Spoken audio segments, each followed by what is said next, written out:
Alright, so throughout this video I'm just going to be answering some questions that I asked you guys to send in like a while back on Instagram. But I'll be doing some random things while I just answer questions now. Also have a nice care package, gotta unbox. So first question, if given an unlimited budget, what would be your dream SEMA build? Well, so this year was my first time ever attending SEMA, and I really do understand all the hype behind it now. I used to think SEMA was just like a car show, like WECFest kind of thing, but I was extremely wrong. It's more of a Tokyo Auto Salon kind of thing. I mean, that's a whole story for another day, but basically I learned that it's more of like a networking event than a car show. But if I were to have a car in SEMA, what would it be? My all-time dream car is an FD-RX-7, but the way that I want to build my own when I do get one is not really a SEMA build. And the thing about SEMA builds, most of them who are in the show, they're built in affiliation with companies who are boothing at SEMA. So to really be inside the building, it has to have parts that are, you know, sponsored and covered by the brand that you're at the booth with. Okay, there's kind of two routes I would go with this. One would be going with my dream FD, and it's not like I want like a crazy wide body or a Liberty Walk FD or anything. I want a clean stock body FD with a Spirit R wing, preferably black or white, but I would want it to be at this one booth that was actually there this year. This is actually not planned at all, but I'd want to be the booth car for Geon. So if I wanted to, you know, help exemplify their products the best, I would probably want to be at their booth with an immaculately clean FD-RX-7, and it would be showcasing the powers of these products. Just re-upping on some stuff. We got the wheel mitt. This is my first time trying it, but this is their like ceramic tire protectant. Another bottle of wheel cleaner, because I run through this the fastest out of everything. And then more tire cleaner, because I run through this the second fastest out of everything. And this is an applicator for their tire dressing. All right, second question. Beyond the car stuff, what interests you? There is like two things that are my biggest hobbies and passions in my life right now. Second being cars, but the first one I would have to say is filming and documenting. I mean, that's essentially what made this channel that you're watching right now. Cars came much later in my life, but I've just had a thing for filming and like talking to a camera since I was a kid. I used to just like film and edit those videos just for myself. I never really posted them. But growing up, I was always documenting things I was doing that were like exciting, obviously not the boring stuff. And then later on, towards the end of high school, I think we were in lockdown still, so I like started streaming at that time. I learned how to like talk to an audience, make videos, started posting stuff like TikTok and YouTube. And then I got into cars, and then I started making car content purely out of the joy of just filming stuff. I wasn't like trying to like become the biggest car creator or anything. That's not really my goal. I think throughout any interest I ever have, filming and documenting is always gonna be right there with it. And every hobby I have, I'm gonna be filming it. That's what interests me the most beyond just car stuff. This is an actual question, by the way. All right, we gotta do my rear brakes right now, so let's get to that and we'll continue there. Oh,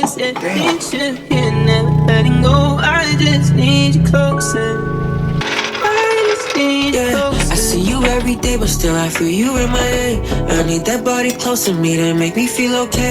Yeah, you're the only one, I didn't wanna run away. I just need you closer. Tell me, do you really wanna do this? Show me, I really got a chance.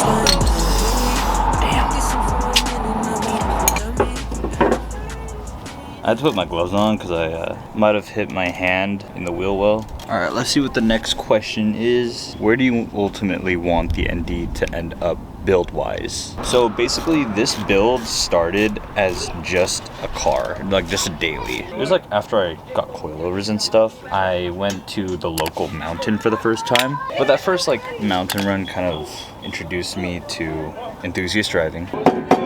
But the ultimate goal for this car build-wise is to still be a dailyable car, but still be my primary track car for years to come. But this is a car that I'm gonna plan on keeping forever. It's my first car. I don't want to make a dedicated track car because that's just not comfortable. And also, if I wanted a dedicated track car in an ND Miata, I would have gotten a soft top. Can't even put a roll bar in this without removing the roof functions. Oh. So we're throwing on some slotted rotors in the rear, just slotted. I don't do like the whole drilled thing. It's really nothing crazy. It's a one piece. I'm not doing a crazy brake setup in the rear aside from the pads. And then those are going along with some Carbotech XP8 pads. Oh my gosh, I forgot I'm answering questions. I'm so sorry. In the end game, it's going to be the car that when I feel like signing up for a track day or going for a nice drive, it's going to be this car. Even with an ARC-7 in the garage, I want this to be that, you know, dopamine car. Parts wise, I would like this to be paint. Suspension wise, I'm going to be getting rid of the D2s in the near future, hopefully by like Q2 or 3 this year. The Willwood Dynapro kit in the front is perfectly fine for me. I don't know if I will outgrow that. There's not many kits that can fit 16-inch wheels anyway. And the Regas are staying for sure. I don't want to see this car in anything but Regas. The wing, I want to keep it. I absolutely love this wing. There's only one other wing that I have in consideration along with that. Maybe I'll rotate between wings here and there. I have no idea, but this is the one that like looks the best in my opinion. Interior wise, I would like to end up with a CAE short shifter. This car would have to be less of a daily if I did that though. And then I would like to match the passenger seat with the driver's seat. You might not know, but my driver's seat is a Recaro RSGK in blue, and Recaro sells reclinable alternatives to like their RSG seats and everything. I think the one that matches my seat is the SR6 or SRS. I forgot between those two. There's a blue one. It matches completely with the driver's seat, but that's not really a huge priority right now. I'm usually in the car by myself anyway. Engine, drivetrain, powertrain. I want to keep the OEM LSD, but I don't have a problem with this one for now at least. I'm right now actually working out the custom exhaust project that I've talked about a few times on my other socials, but basically I'm planning on replacing the entire NVIDIA N1 catback. But power wise, that's pretty much it for my dream build. I surprisingly want to keep this thing NA. I mean, I can buy a supercharger or a turbo, but it doesn't really align with the way I want the car to be. Under the hood, get a strut tower bar, mostly for looks. I'm not gonna lie to you. I feel like I may need to invest in an oil cooler later on once I get way more serious track wise, because guys, going to the track, it's not my lifelong passion. I do it purely as a hobby. I'm not trying to chase freaking global time attack or whatever.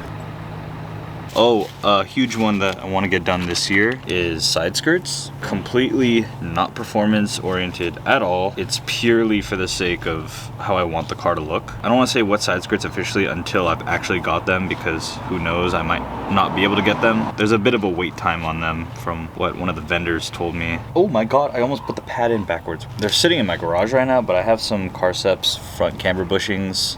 Just throwing a little more camber in the front. Another one on the list. It has like a big asterisk next to it because I might not even need them. It would be rear toe arms. Again, I might not even need them. Depends on the alignment. Okay, so this rear caliper is really weird. I've never seen a piston like this, but I'll show you. It's like a cross, so you can't just like push it in apparently. So what I'm doing here is using a chisel, wedging it right there, and then you have to turn it clockwise. I've also considered getting some bracing for the underside, because these cars, they creak a lot when you're on like an uneven surface. Oh, actually, along with that custom exhaust I mentioned earlier, I should be able to finally run a diffuser, so the go-to option for that is obviously Varus Engineering as well. Just from like the research that I've done, a diffuser and a splitter is a huge thing that I'm missing, which leads me into one of the last pieces, a front splitter. I plan on keeping the garage vari lip. I want to run a splitter, one, to protect the lip, but also two, to even out like the aero balance of the car. I do notice the effects of aero very slightly because this is not the fastest, highest power car, so it's not going the fastest. I do want to run a custom splitter for that. It's probably going to be made out of wood, and I would like to make a quick release, you know, for oil changes and all that. Body wise, there's not really anything I want to touch. I would like to keep this stock body. Not looking for a wide body, but wide bodies are insane. It's not really my taste. I gotta look up the torque settings now. The brackets are supposed to be torqued 38 to 48 foot-pounds, so I'll just do 45, whatever. Yeah, I'm not trying to overdo this build or anything. Really want to just keep it the way that I'll be happy with it. Okay, let's move on to the other side. Okay. Oh, that was so much easier than the other side. Another question, actually I don't even know if this is a question, but camping tour in a Miata. I think this is saying go camping in a Miata. I have always wanted to try that. Not because I think it will be fun. Actually, no, I think it'll be really fun. I think there will be a lot of struggle, but one of the things that I want to do with this car during my lifetime owning it is kind of testing the limits of what you can do with one of these. So one of those things is taking it to go camping. I think the biggest problem will just be trying to fit stuff in the car, but I doubt I would do it on my own. I would probably bring friends with me, so one of them would probably have to take my tent. Okay, I low-key installed the pads and everything and forgot to talk the whole time. I need you to stay. I want you to play. Listen to me say, never be the same. Don't be complicated. Don't drive me insane. Alrighty, so I thought I'd continue this Q&A while doing my car wash. I mean, it was something I was already doing, so I thought I might as well continue this informational video while I do this fun yet mundane task. As you can see, the wheels are sparkly white now. Let her rip, baby. Oh, less water. Much better.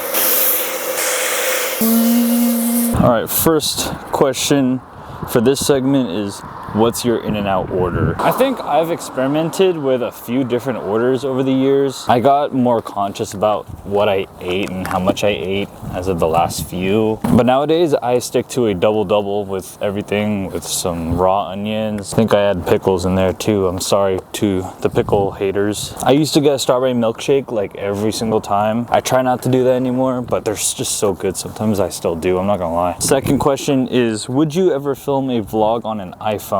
Hell yeah, I would love to. Right now, I currently have an iPhone 14 Pro Max. I think I would dabble with doing a whole video on iPhone once I upgrade to the 17. I think one thing that's kind of held me from doing this idea is I'm always out of iPhone storage. And also, like, I've kind of cemented my style with my actual camera that I'm filming on right now. If you didn't know, I use a Canon EOS R5. It would be nice to experiment with other things sometimes, because the fun part about making content is messing around is actually just creativity. Hold on, I forgot the rest of the questions. I memorized 2 and I forgot the rest already. Can you get some bags?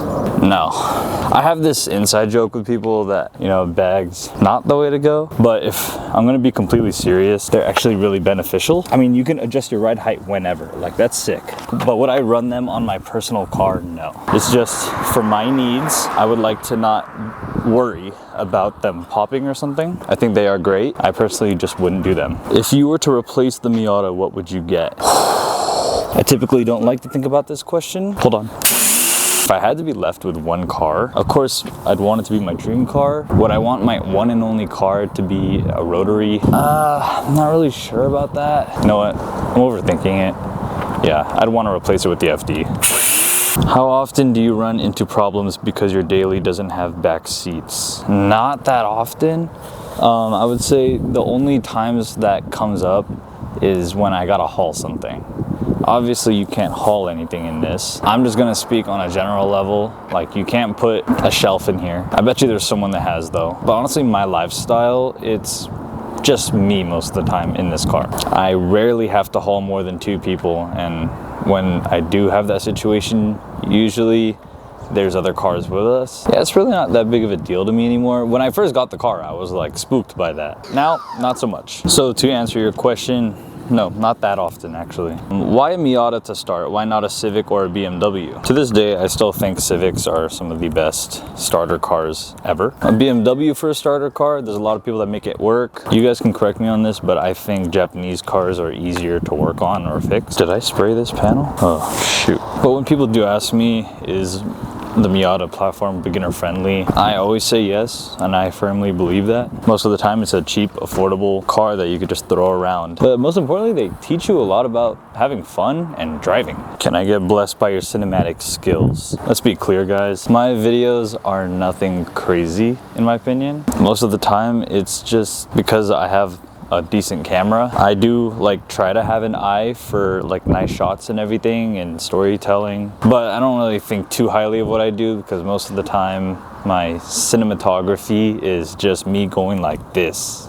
But I appreciate it a lot, seriously. Have you always been a car guy is the next question. I absolutely have not. always been a car guy actually. Growing up, I was always like, dude, this stuff where you make your car hella loud, honestly, I was against it. I always saw it as a nuisance, like with the loud cars, the lowered cars. And for full transparency, I got into it when the people around me got into it. So I would say around 2022. That's when I got into cars. All it started with was just my friend having a car that was modified. He looked like he had a great time, so I got a little bit of FOMO. Dream car, FD RX-7. Stand on that. Stay.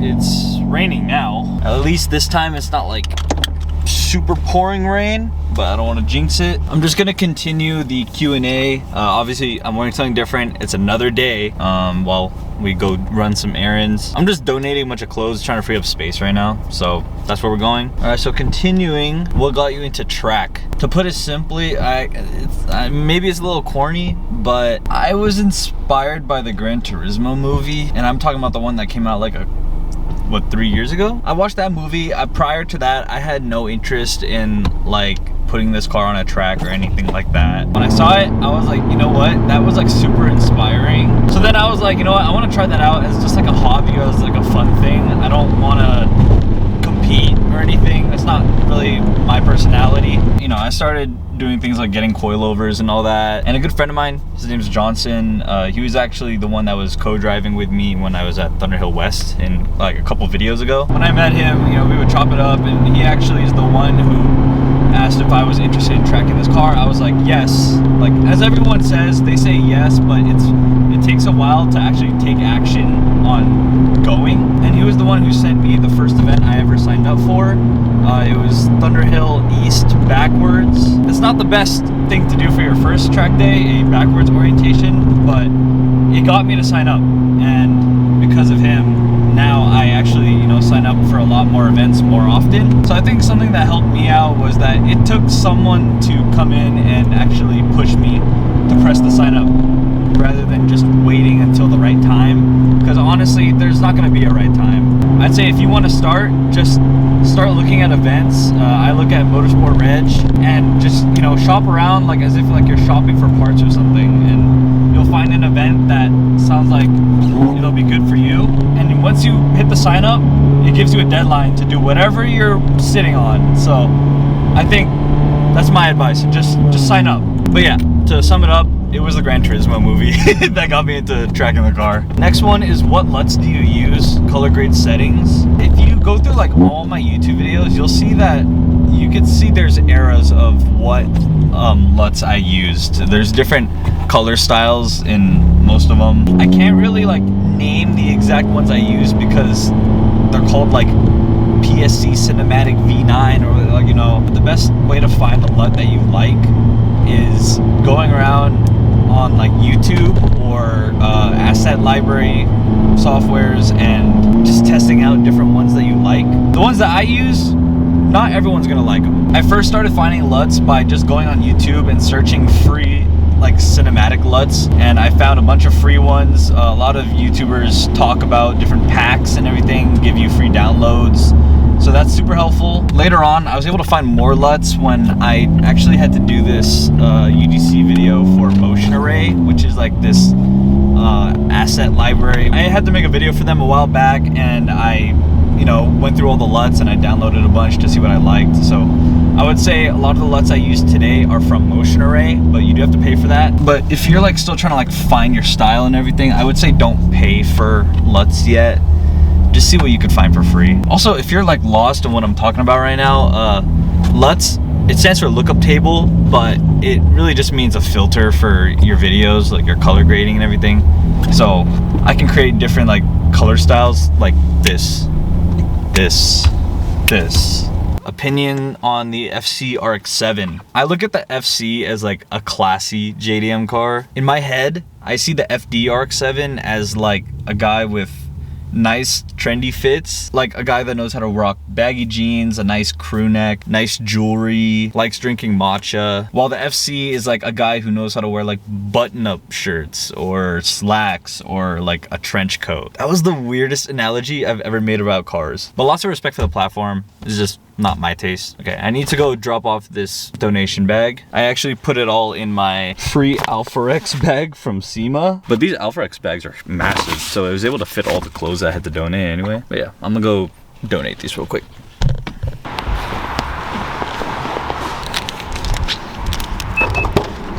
All right, rain's coming down now. Thought I'd answer more questions in the car though. This is kind of fun. I want to do this more often. Since we know the FD is the peak bucket list car, what's a peak bucket list content car? Let's say I had to get a car just for content. I think I would want an A90 Supra. I know, crazy, right? Coming from a ND Miata owner. I really do like the Supra. There was a time where I wanted to trade this car in or sell it to get a Supra. Obviously that time has passed and I'm glad that I kept this car. The Supra, like on paper, it fills a lot of boxes that the ND does, just, you know, on a cooler perspective. I mean, like, first things first, the Supra is a two-seater sports car. Like, yes, it doesn't have a convertible roof, which it's not like I'm using that all of the time or anything, especially like right now, it's raining. But the thing is, when summer hits, yes, a Miata is 10 times better than a Supra, in my opinion. But going back to like on paper, a Supra can do way more on track than a Miata can. And everything I know about the Supra is from word of mouth, like from people I've talked to that own one and from what I've learned online. So take it with a grain of salt. I mean, the Supra can handle well. That's what the Miata is most known for, and the Supra does it just fine. Yes, I know B58, BMW engine, whatever. If anything, that makes it, you know, more modern. And I actually like the design of the Supra. If you don't, that's totally fine, personal preference. If I wanted like a dream track car, it's an A90 Supra, like no doubt. But to the question, yes, it would be a content car. It's not like a personal achievement of mine to get a Supra. The way I would build it, I would go Verus engineering wing, Adro front end, white Regamasters, obviously. I'd want to dabble with some Yokohama tires on that. Probably go with the, I think, 8009s. That's all I could see myself getting just for content, as of right now. All right, last question for this segment is, are you in college? I am in college. I am in my last semester right now. It's funny, I'm not one of those people who are like, I hate school with every fiber in my body kind of thing. I actually appreciate school because it, you know, gives like a structure to my life. Because my biggest structure that I have for myself is creating content. You know, this is something I love doing on a daily basis. And when I have school thrown into the mix with that, whoa, that's a puddle. It gives me even more discipline and structure that I have to abide by. But yeah, I'm in my final semester of university. I like to say university because I do have international viewers here, and not all countries do they say college. It's my 4th year. I'm not like a graduate student or anything. I'm just doing the 4 years and done. I am majoring in basically filmmaking. Also, you can probably see my windows are extremely fogged up right now. I don't want to turn on the vents because it'll mess up the audio in the video. All right, we're at a familiar place once again, but we're all just doing our own things right now.